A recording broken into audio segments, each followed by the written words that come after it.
John Cicely, met Mary Eleanor Jones and I can't remember which one was from Newport and which one was from Cardiff, but it was one or the other.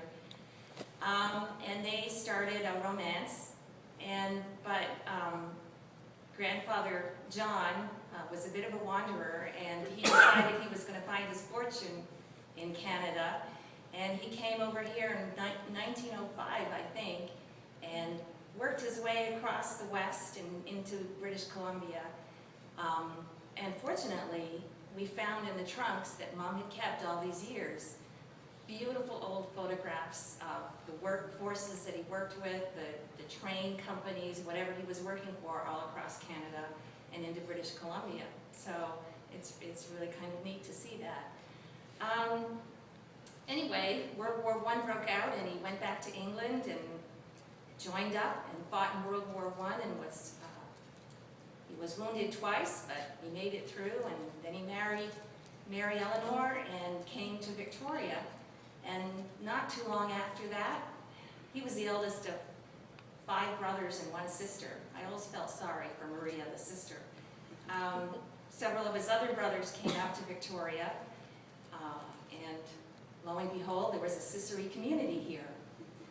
So I really think that, you know, Mom comes from a very energetic and exploring family who really did everything for what it was worth, and she's certainly one of that generation that Tom Brokaw called the greatest generation, who grew up during World War II, joined and fought and did everything they could, and then she traveled after that. So I feel like she really did a lot of great things.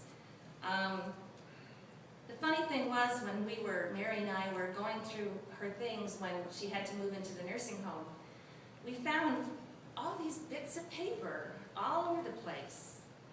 And, you know, we collect them, and there's scraps of paper, cardboard. Some of these looks like labels from some product she's rubber banded together. But there are all these sayings that she seemed to like. And some of them we already knew by heart because she'd say them to us as we were growing up. The one we probably most remember is "Pox on you" if we did something wrong. There were several other ones that I'm trying to remember now. Of course, I'm going blank, but where were some of them? You wrote down. Oh, I forgot to bring the book that you had, but do you have it with you? No. There were a whole slew of sayings that she had, Jesus Murphy being one of them. We weren't so good. But she collected sayings as well. So some of these ones, and one of them that she taught us when we were little, we put on the memorial card, what we call luck poem. I believe her mother taught her.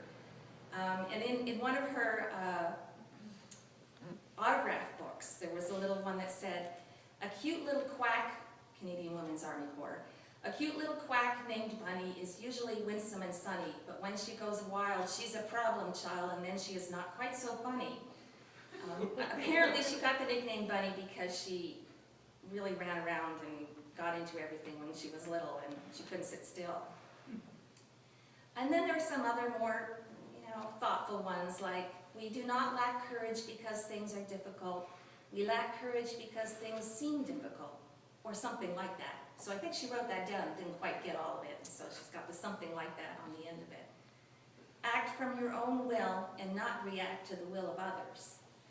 One of the most important skills in life is the ability to forgive. Sanity is good therapy and getting the person to accept responsibility for their own acts." And this one I kind of like. "Don't leave home without your left hemisphere." She obviously thought these sayings were great because she kept them all these years. Let's see. "It's a burden, but I try to accept it gracefully." "A person needs their bolts tightened sometimes."